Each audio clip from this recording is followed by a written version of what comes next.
Ele está no meio de nós. Evangelho segundo São Mateus. Glória a vós, Senhor.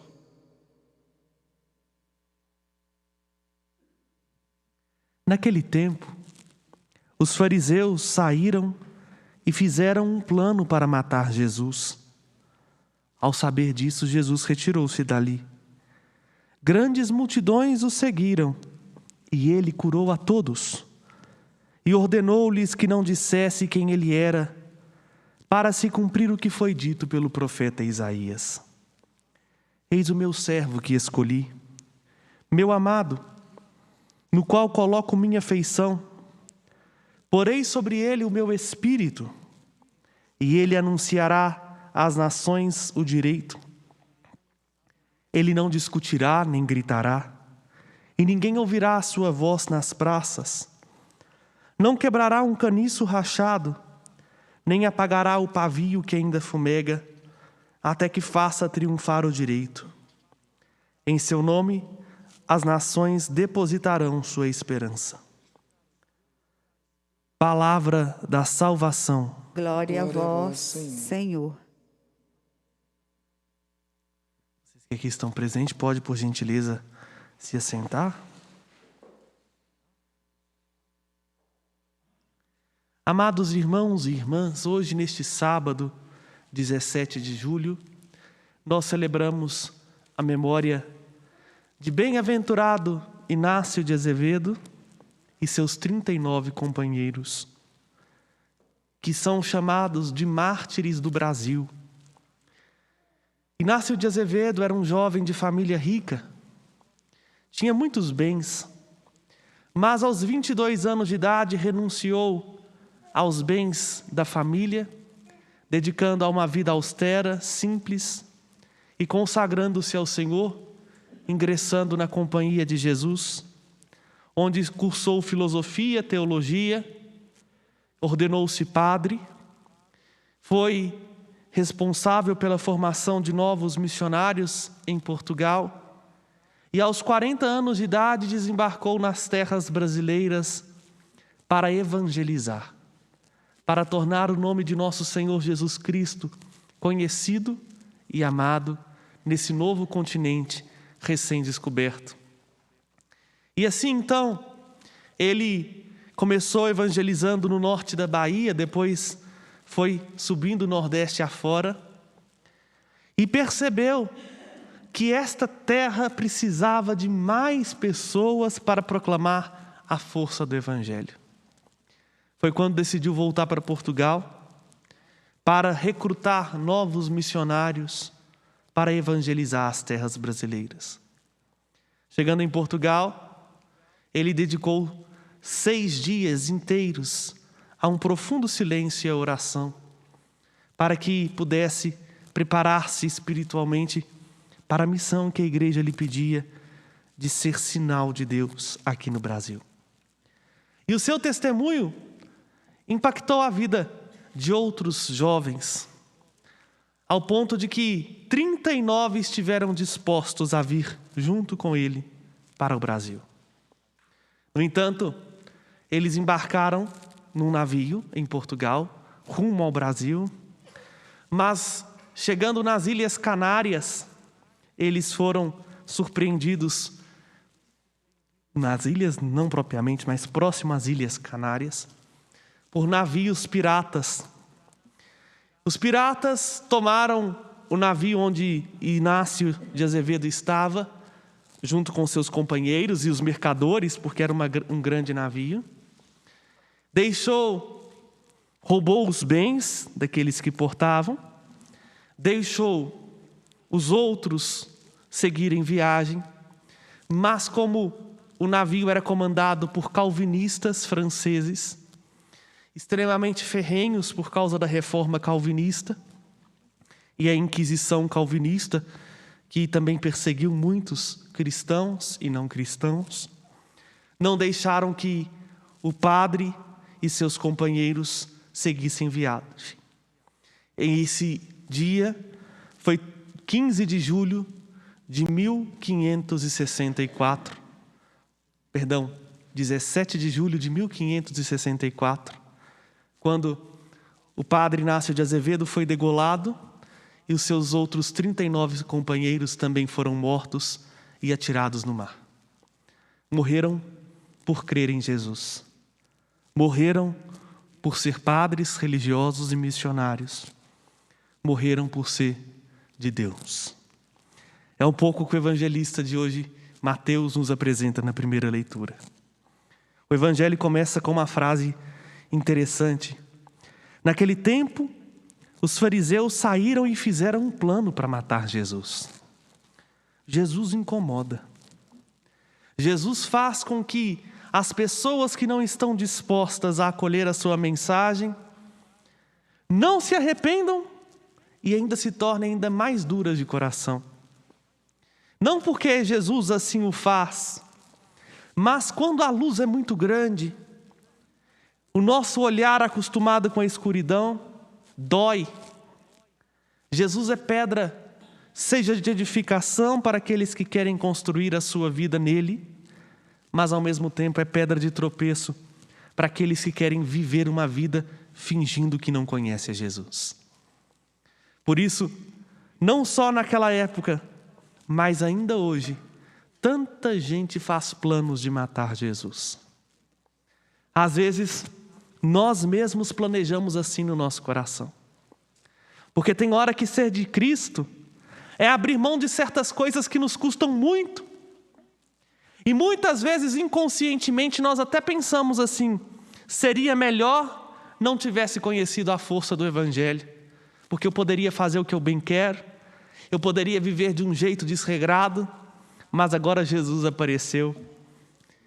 Quantas vezes nós fazemos planos de matar Jesus, quando nós vamos dando consentimentos às tentações que nos chegam, aos desejos desordenados do nosso coração, àquelas falas não edificantes que saem de nossa boca ou que chegam até os nossos ouvidos. A gente vai planejando. E assim também vamos planejando matar Jesus, que manifesta-se na vida do outro que o acolheu de uma plenitude maior. Porque à medida que nós vamos conhecendo e amando nosso Senhor Jesus Cristo, nós vamos nos tornando parecidos com eles, até chegar um ponto onde, como o apóstolo Paulo, nós podemos dizer: eu vivo, mas já não sou eu, é Cristo que vive em mim. Esta vida na carne eu a vivo na fé daquele que me amou e se entregou por mim. Esta é a medida plena, o dia em que Cristo for tudo em todos. E esta relação é assim, né? Uma relação de amor. O amante vai se transformando à medida do seu amado. É interessante, vou abrir um parênteses para explicar o que eu quero dizer.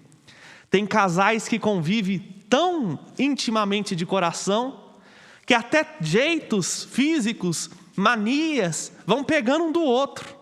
Vão parecendo-se no modo de falar, no modo de vestir, no jeito de agir, no jeito de pensar. Porque a convivência vai talhando o coração de ambos, de modo a eles já não serem dois, mas uma só carne. A mesma coisa com aqueles que estão dispostos a viver o Evangelho até as suas últimas consequências. Nosso Senhor vai talhando o nosso coração. Jesus vai nos moldando para que nós ficamos bem parecidos com eles. E aqueles que recusam ver Jesus, quando olham para aqueles que estão parecidos com ele, fazem planos de perseguir, de caluniar, ou mesmo como aconteceu com Inácio de Azevedo, de matar e ser lançado fora.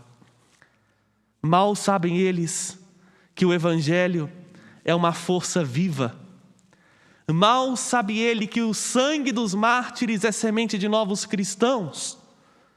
Não se cala a força de Deus. Vejam, os calvinistas pensaram assim: vamos matar o padre e os missionários para que o catolicismo não chegue no Brasil e a religião calvinista possa predominar. A força de Deus é maior. A semente dos mártires faz com que a força do Evangelho brote com ainda mais vigor. Não adianta. Aquilo que nosso Senhor nos promete, as as forças do inferno não prevalecerão contra a igreja, nós vemos claramente hoje ao celebrarmos esses mártires do Brasil. Se hoje nós estamos aqui nesta igreja, se hoje nós recebemos o Evangelho e podemos professar a nossa fé, se nós conhecemos a Deus e o mistério do amor que nos é apresentado em Jesus Cristo, é graças a esses homens que deram a sua vida, que abriram mão de tanta coisa, inclusive do conforto, da grandeza, como Inácio de Azevedo, porque descobriu um amor maior. A esta força não se consegue aniquilar. Por isso, meu irmão e minha irmã, não desanime diante das perseguições por causa da fé. Seja fiel àquele que nos chama, porque Ele é fiel. O evangelista Mateus mostra isso. Querem matar Jesus, mas Jesus é como a água, ninguém segura. Se você faz um obstáculo para um curso d'água, ela contorna e segue seu caminho. Queriam matar Jesus, agora Jesus segue seu caminho por outro lado. E nisso Mateus vê o cumprimento da profecia, para dizer assim para mim e para você: Deus é fiel. Ele cumpre o que Ele diz. Ele está ao nosso lado. E ainda, meus irmãos, que seja difícil viver a nossa fé, por causa das nossas fraquezas, dos nossos limites, dos nossos desejos, por causa da incompreensão daqueles que estão ao nosso redor, por causa da perseguição, maior é o nosso Deus que não nos desampara. Deus não deixa desamparado o seu povo.